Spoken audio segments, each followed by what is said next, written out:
5 роҳи халос шудан аз тестамомкунӣ дар вақти алоқаи ҷинсӣ. Агар дар шумо алоқаи ҷинсӣ камтар аз 2 дақиқа бошад ва ин зиёда аз 3 моҳ шуморо азият диҳад, пас ба шумо ташхиси тестамомкунӣ гузошта мешавад.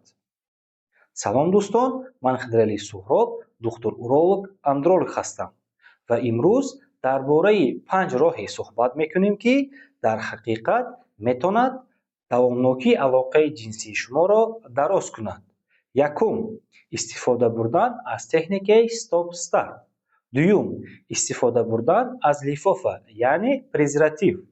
Сеюм, истифодабарии доруҳое, ки дар ҳақиқат давомнокии алоқаи ҷинсии шуморо дароз мекунад. Барои маълумоти пурра оиди 5 роҳи табобат ва тарзи истифодабарии ин доруҳо ҳатман ба ман обуна шавед ва дар комментария калимаи табобатро нависед ва ман ба шумо ин дастурамалро равон мекунам.